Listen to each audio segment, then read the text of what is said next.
Coach Rye from Functional Flex, Team FFLEX. I'm here today to talk about dynamic and static stretching. Kind of what's the comparison, what are they good for, and what do you need to know about it?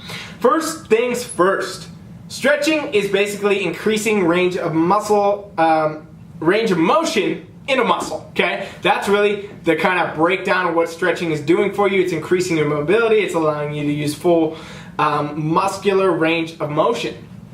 There's two types of stretching.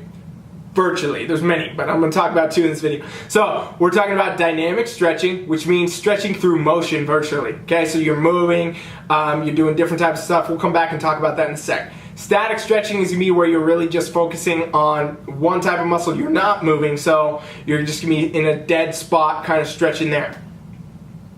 These two types of stretching are generally used for different things, and a lot of people don't know what they're supposed to be used for or when to use them. So let's go over it. Dynamic stretching is going to be better for you prior to an exercise, prior to an event, prior to a sports game or something where you're going to train or you're going to be moving your body at a high intensity. Dynamic stretching will be better.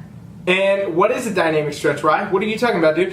Dynamic warm-up. Basically, we're going to get the body moving in a different pattern, get the blood flowing, get the muscles going. If you've been sitting all day or something like that, your body's already going to be tight. It's going to be locked up, and we want to open it up. So you're going to do stretches where you move through and get good motions, okay? So let's do two examples. Dynamic stretch right here. Kind of a junky example, but it works for the point of the video. I got my arm out here, I want to stretch out my lat, you know, rolling my midsection, my oblique, whatever. So here's a dynamic version of this stretch, right? I'm going to rotate. I'm going to go this way and this way. So I'm getting a good stretch. My lat at this point is actually doing this. Stretch, stretch, stretch, stretch. I'm kind of getting the blood pumping through, getting that range of motion to open up. Versus right here, a static stretch. So a static stretch would be, I get into this position, I just hold it.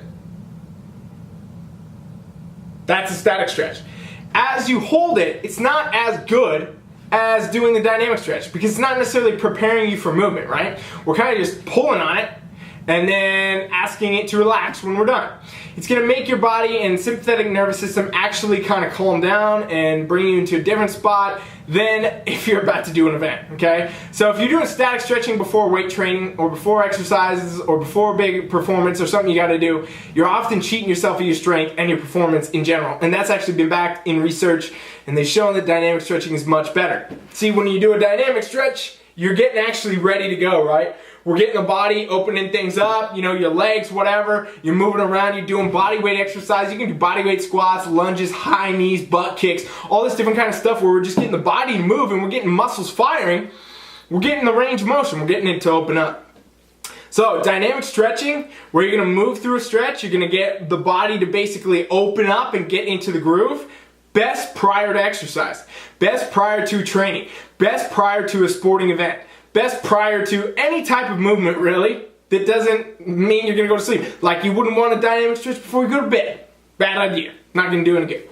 Static stretching, on the other hand, is generally going to be used for post-exercise, okay? So if you have something you're really working on, let's say you got real tight hip flexors or your shoulder range of motion is real bad, you can't get your arm above your head. You would work on your static type stretching after your training. So you do your dynamic stretch prior, and then you would do your static stretch later, where you're going to actually like take time and really jam your arm up. And you're just going to hang out and get that range of motion to go. You're going to take a lot longer in these types of movements, okay? Dynamic stretching can be done very quickly. It's quick bursts, moving, moving, moving. You know, we're talking like 10, 20, 30 seconds of a stretch in and out of it, versus like static stretching where you could be in there for 2, 3, 4 minutes at a time.